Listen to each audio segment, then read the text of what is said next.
I stole it. Hi. Oh, this is so nice. Reunited for the first time in over a year, these women can barely wait to catch up. They were participants in a once-in-a-lifetime trip to Peru to get a first-hand look at Opportunity International, one of the world's largest Christian microfinance operations. It was so faith-building, life-affirming, supporting these women entrepreneurs. I was so touched and inspired. I never imagined that people actually lived in those conditions, and just being there firsthand was just amazing. This Toronto event was the catalyst for their reunion. Called Empowering Women, it perfectly describes much of what Opportunity International does. Women get things done, and I think they've never been recognized for their contribution, and in Canada or around the world. Or maybe I could say in microfinance, they are being recognized and have been recognized for a number of years. And Canada might just be catching on to something that we're very used to and have seen modeled. And when you're talking about making loans to women whose Doris OLAFSEN helped organize the Peru trip for Opportunity International and was a guest speaker at the event, which featured heavy hitters such as Margaret Trudeau, broadcaster Wendy Mesley, and the female executives of several major corporations. Well, it was quite a privilege to be with women that are recognized as leaders across Canada, and to actually have opportunity, have a platform at that level was very significant. And it's interesting because it's a secular environment. It's the corporate and political world that are talking about something that the church and others have been talking about for the last number of years.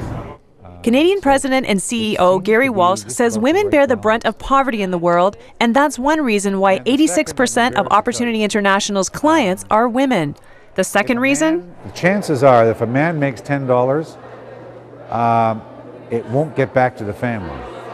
But if a woman makes $10, there's a very, very strong chance that the whole $10 will be invested in the family. But it's not just any woman they are looking for. We feel called to this special community of people who are already in business. They're already initiating. And we like to believe that they have been in business for 9 months. Our loan officer goes into the new community and through an interesting series of networking experiences finds that spark plug woman in the marketplace, and we ask her to bring her friends to a meeting, but only bring friends who are in business and for whom she would co-sign. So now our loan officer sits down with 20 or 25 business people and says, you know, we have 900,000 clients around the world, and the stats say that if you work with us and we'll show you what a capital loan would do in your business. And it's this community of co-signers that really makes the process work, because clients won't bring someone into the trust bank that will default on their loan. My bank manager can't believe it. 98% of the money comes back, and we keep loaning it out again and again and again.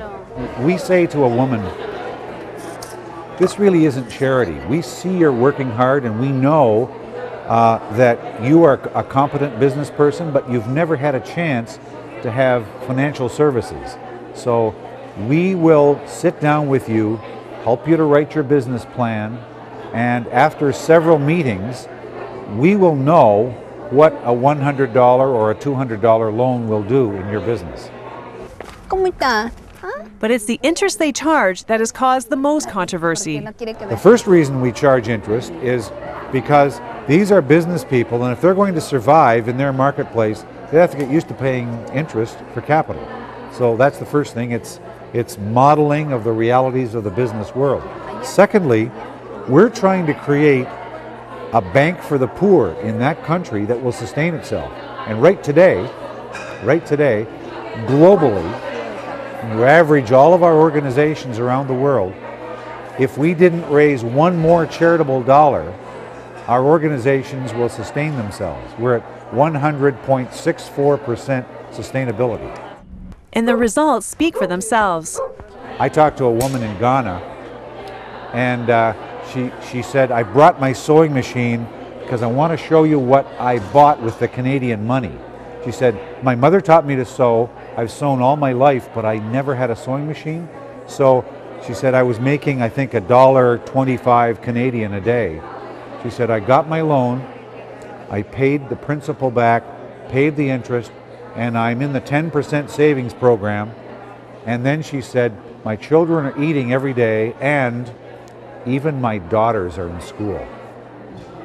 That's the kind of story we hear all the time.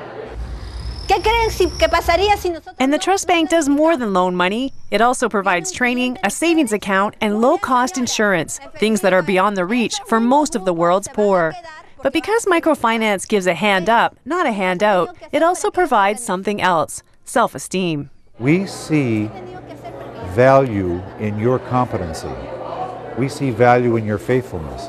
And though you can't mortgage your house to get this loan, we are prepared to see the value in you as your collateral. So all of a sudden the person is elevated. That's the power of microfinance. It's a concept that is gaining momentum. The 2006 Nobel Peace Prize went to Dr. Muhammad Yunus for his work in microfinance. And the Bill Gates Foundation gave Opportunity International $2.2 million to pioneer new areas of their work in Africa.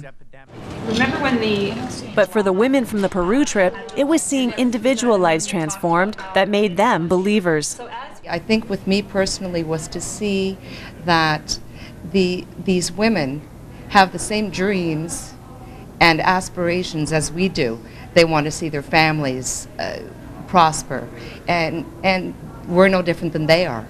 And just being able to help them realize those dreams, that they don't have the financial capability to do it, but just being able to give them that little bit of a nudge, that hand up that OI provides, just makes it possible. And to see their faces and to see their pride, that's what did it for me. And they got more than they bargained for, not just a life-changing experience, but some life-changing lessons as well. The poor teach us how to love, and they teach us how to give, and they teach us how to live, and to be grateful. And that's probably what knit us together, was that sacred holiness of the poor and what they have to teach us. In Toronto, I'm Cheryl Weber for 100 Huntley Street.